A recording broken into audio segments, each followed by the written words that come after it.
Last year, 2022, I took the Texas Eagle Amtrak train from, I think, Ontario, California to San Antonio, Texas. I was really excited to go visit my 85-year-old grandpa. He moved to Texas probably, 7 years before that. So I got everything I needed, fresh clothes, a backpack, a neck pillow. And I thought it was going to be a really good experience. I would have space to sit down and enjoy my seat. So I get to the train, I get dropped off by a family member. I tell the guy checking my ticket, it's my first time on the train, I'm a little bit nervous. He says, "Oh, we're pretty booked right now, we're pretty busy, but you'll be alright," or something like that. So I'm either directed to my seat or I'm having trouble finding my seat and someone helps me. And right when I get on the train, I'm like, oh no, this is not good, this is claustrophobic, this is a tight space. And it's just full of people on both sides of the aisles, just two seats on one side, two on the other. It's very narrow. And I just remember how dark it was and stuffy. It was probably 1, 2 in the morning, and the train was at a standstill, and I'm like, this is not good. It's a 30-hour trip, we're not even moving. And like the claustrophobic sets in, claustrophobia. So I find my seat, and then the gentleman has the window, of course. And you could just smell the booze he's drinking, hard alcohol. And he has like the worst body odor you would ever smell. I guess his leg was rotten away from diabetes or something. And I even asked, like, can I get a different seat, this and that. He's like, oh, maybe later in the ride or on the trip you can get a better seat, when it's less full or something like that. So I just immediately go and find the observation room. And I sit in the corner of that, which I had like a circulating vent behind me. And I'm like, this is where I'm going to sit the whole time. There wasn't many people in that observation room at the time. And for me, it was way better than sitting next to some guy who had like a crazy body odor. And he was obviously sick. So I eventually, probably 30 minutes later, go back to get some of my stuff because I had left it on the seat because I left kind of in a panic. And I grabbed like my neck pillow, my blanket, my backpack or whatever, taking it back to the observation room. And then some guy drops his knife right in front of me. It's like a prison shank, no handle, big blade. And he's like all, scattering to pick it up, like, oh no. And I just kind of pretend I don't see him. And then you smell like people smoking weed. And you could hear the train conductor like, whoever's smoking this and that, you better stop, and this and this. And I had quit like 2 weeks before, 3 weeks before, because I'm taking this trip from California to Texas, and I find it better not to be smoking at the time, because you can't get weed in Texas that easy, being an outsider, and you get in trouble supposedly and all this, so it's not legal. So I'm at the observation room texting my family member, like, I might have to get off, this is like too much to handle, I'm claustrophobic, it's really tight in here, I can't breathe, this and that, it's too crowded, we're barely moving, like, what's going on? And there was this lady who was sitting in the observation room the whole trip. She was sick. She had a box of Kleenex right on the table. And she's just coughing repeatedly, just coughing. Like she has COVID or something. And once again, I'm sitting like in front of this vent. So I'm just getting like all the circulation coming. I could feel the breeze on my neck, just circulating. The whole train is coming back on me. And then the vent's all dirty. It's full of dust. They don't clean it. And they also don't clean anything on the train, the whole train ride. Nobody was disinfecting, nobody wiping the surface, nobody picking up trash, nobody going around. Maybe I saw one time someone picking up trash, I could be wrong, but no one spraying or disinfecting or wiping tables or any kind of surfaces. The bathrooms were dirty and full of gunk and tiny, and the stairways were just tiny, and everything was just narrow. I thought it would be more room for some reason and more comfortable, and I thought I'd have a seat to enjoy myself in, but that didn't happen. I did not feel comfortable sitting next to a diabetic man who was just smelling like rotten flesh. And when I did get on the train, there was people complaining about the way he smelled. An old lady right to the right of me on the other side of the aisle, she's on her phone like, people in here are just dirty and they smell. And she's like looking at me almost. I'm like, I did not feel comfortable sitting in my seat. That's why I went to the observation room and found my permanent spot. So eventually the train does pick up speed once you hit outside of the city. You start hitting the desert areas, and then you start hearing the sound of the train. Every time you're walking cart to cart, that's what they call it. It's like, it seems dangerous, like if you put your foot in the wrong spot, you're gonna get stuck or something, because they have these like weird connections. And it's really loud, and it's just like you can hear it banging. You feel like you're on an old western train or something. And then might I add, everything was like very outdated, 1970, like seats and tables and nothing updated at all. So I make it to the morning and the sunrise was pretty nice, I think in Arizona. And I'm just taking pictures, the whole time to get my mind off everything. And that was kind of my purpose also, was to document the trip.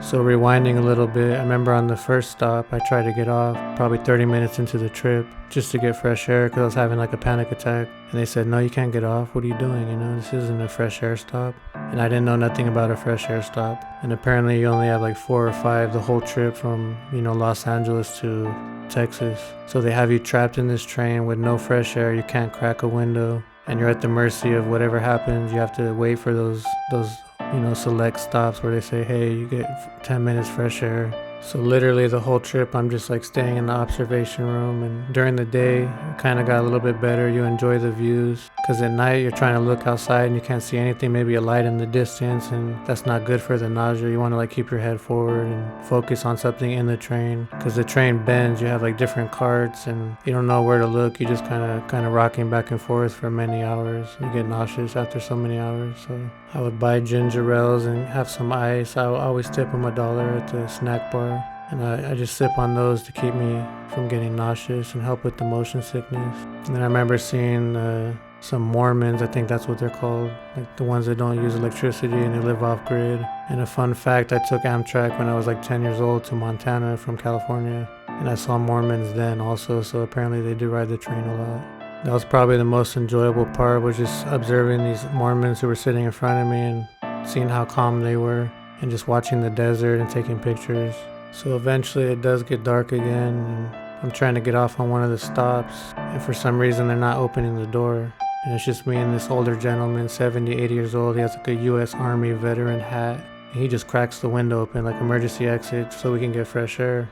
And I'm like sticking my head out just because I was like, in panic the whole time. I didn't like it. I was like claustrophobic.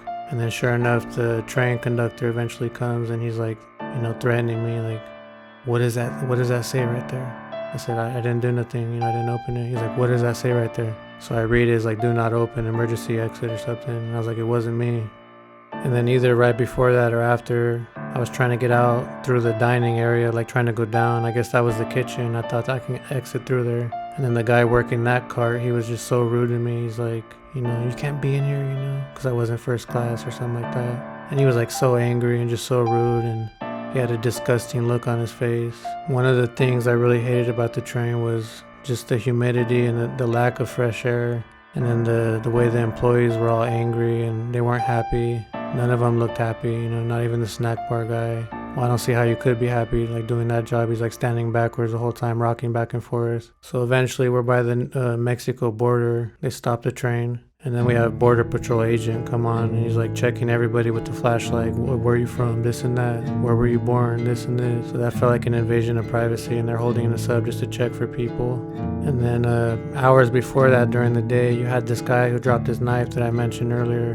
He came and sat across from me in the booth because I had my own little booth, 2 seats, one facing one way, the other. And he sits looking at me directly and I'm not trying to look at him for no reason. And he's just making me feel super uncomfortable because I know he's the guy who dropped the knife. And he's been acting super suspicious, and he had like this portable chair with him. It made no sense. And he put it up on like the table, and then people are looking at him like, what the hell's going on, So then one of the train conductors come and they're like, they're telling him like, you can't be right there, this and that, you need to get off or go back to your seat or something like this. And he's saying he's homeless or something, and he was like a young gentleman, like semi-overweight, probably in his 30s, but he's kind of like a gangster or something, So later on in that night, they stopped the train again, and it was for that guy. He apparently got arrested. You saw like 20 cop cars in the middle of the desert. They had all their lights, and everyone's looking out the window like, what's going on? Sure enough, it was the guy who sat right across from me, and he dropped his knife when I first got on the train. And they were like rough housing him, and he just got kicked off in the middle of the desert, and he was gonna go find his way.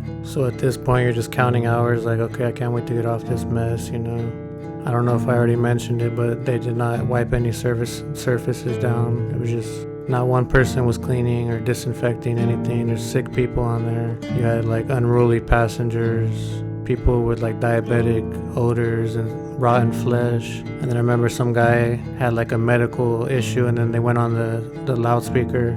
They said, is there any doctors or anyone with any kind of training or medical experience? Can you come down to here and help out? Like, they didn't have nobody to help. And then I remember they wouldn't even stop the train for him. It was like, okay, well, he's gonna have to wait half an hour to get to the next stop, and then we'll get an ambulance right there. And then sure enough, you see the ambulance or whatever 40 minutes later when we stopped. And then there was this woman who, she was having panic attacks the whole time, just like trying to calm down, and she's walking around like not in her seat, and she's just panicking, and she's having a really hard time, way more than I was. And then I had this little fan with me. Luckily I had this hand fan. I don't know what I would do without it because it kind of kept me calm. And I gave it to her to use, and she kind of calmed down, but she was just full-blown panic. And I forgot to mention a little bit, in the middle of the trip, the train broke down, so we're just stuck in the desert for 2 hours at least. No fresh air, you can't get off, can't crack a window. And that's when it gets really weird, when you're in the middle of the dark and you're just stuck and there's no fresh air. And they turned the power off to the train, so there's no ventilation, there's no air conditioning, there's nothing running, blowing any kind of air. And you're just stuck at the mercy of these people operating the train. I don't know if they're waiting for another train to cross or what the problem was. So every time you get fresh air, you go outside and you're just trying to take in as much fresh air as you can, because you know you're not going to have another stop for another 3 hours or 4 or whatever. And you only get 10 minutes to do that, and then you better be right there to get back on the train, or they're just going to leave without you. So there is like some highlights where you can have fun, and that's during the day when you're in the middle of the desert and you got your mind off of your problems, you're not panicking, you realize, okay, this is not too bad. And you're taking pictures, and you do talk to a few people, and you tell them where you're from, where you're going. Other than that, you're trapped at the mercy of the train, and you don't have much places to go. Your only getaway might be the bathroom for a few seconds, and that bathroom is disgusting and small. I remember getting off in New Mexico, I think it was, and there was a lady selling burritos, and I guess she was kind of famous for doing that. And the guy with the rotting flesh, he ended up sitting across from me in the observation room, and he's just a normal guy. Kind of talked to him, and he was gonna get his burritos, and I wasn't gonna get any because for whatever reason I just wanted to get off that train, and there was a big line. I wasn't gonna wait in line, and I was just focusing on getting fresh air at the moment. So I eventually get to San Antonio to my grandpa, and then I'm just feeling kind of like tired the whole time. I slept for 2 days, which kind of ruined my 7 days with him, my 6 days, whatever I was over there. So I sleep for 2 days, and then eventually I have to come back on the train. I was gonna take the plane. I was gonna cancel Amtrak because I was so unhappy with my trip, feeling claustrophobic and stuck, and the way they treated me was like less than a human being, I felt. So it came down to just taking the train again and going through with it, or just taking a plane, canceling my Amtrak trip. And I didn't want to take a plane because that was a whole nother fear, even though I'd been on one as a kid. So I took the train back, same kind of deal. This time I knew what to expect, so it wasn't as bad. And there was more sick people on the train, maybe not as bad, And then I actually had my own seat coming back pretty much the whole time. That was great. If that was the case, then it wouldn't have been as bad. If I had to sit next to somebody who was going through medical emergency, and then if they had just gave me a better seat or let me sit somewhere more comfortable. So on the way back, it's like less nerve-wracking. You know you're on your way home. You're on the countdown to get back, to your house and your people and your animals, back to your life. I eventually get back home, and I come down with COVID. I get super sick. I was sick for like 2 weeks. I had like crazy brain fog. I was just out of it. I had someone in my family buy me a test kit online. Sure enough, I was positive for COVID. I started panicking a little bit. I was having crazy congestion in my chest, and then I was worried that I got my grandpa sick, 85 years old. So I eventually cleared up from being sick, and luckily he didn't get sick that I know of. He felt a little bit down, but he didn't come down with like crazy stuff that I had. And it just really messed with my mental the whole trip. I forgot to mention I was probably dealing with some mental issues before I left, and quitting marijuana a couple weeks beforehand. And I was having a little bit of a breathing problem and shortness of breath. So as I was in Texas with my grandpa at my destination, we would go out to eat, and then I couldn't even eat half my meal. I just started I couldn't breathe, I had to go outside, and I was just having panic attacks. And I knew it came from the train because it was pretty traumatic for me to be on that train for some reason. So honestly, it took me 6 months after that trip just to come back to normal. I'm not blaming the train completely. It's more personal problems mixed with the train, and, you know, like not having control. We're talking a 30-hour trip one way, and then we're talking 60 hours both ways, pretty much. So you're almost like stuck in this, it feels like a mental ward while you're on the train. There's a lot of like homeless people and people just going train to train, city to city, no destination, people getting drunk at night. And it just feels like you're riding the metro in Los Angeles. It's like really dirty, and you would think there'd be some kind of cleanliness or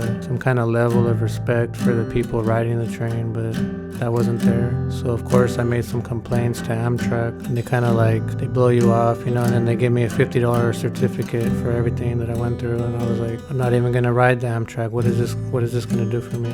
So I'm sure I'm forgetting a lot of like small details and stuff like that, but overall I can't even go visit my grandpa right now because I don't even want to take the train because I know how compacted it was, and they force you to sit next to somebody else. I don't think you could buy 2 seats. Like, I read online that that's not even allowed. So if you have a girlfriend or your boyfriend, whatever, you might be better off, you know, having someone there next to you. But riding solo dolo, it was a nightmare. And I'm sure everyone will have their own experience, and maybe some people will find it better or worse. I mean, there was like another guy who was having problems after he got off the train. You could see it in his face, and I'm like talking to him. He's like, never again. I'm never gonna ride this again. So it wasn't just me. You had people having panic attacks, people not happy, a lady having a panic attack, a guy having like medical issues, people coughing in their seats, people coughing in other places. I know you can't control that completely, but you can control like wiping things down and keeping things sanitary. So yeah, I came down with COVID, the only time that I know of through, you know, the last 3-4 years, and I was super sick, and I do blame the train, and all they gave was a $50 certificate. I just wanted my money back pretty much,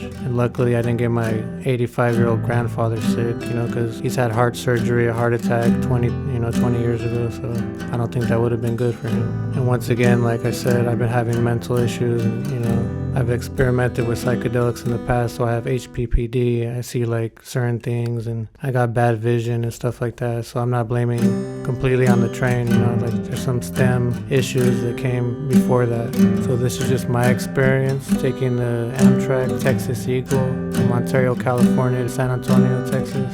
And may you have a better trip if you decide to take it. I need a girl who gon' ride till the wheels fall off. I need myself a girl who gon' ride till the wheels fall off. And you could be my world, show me how you move them hips. And I don't need no other girl.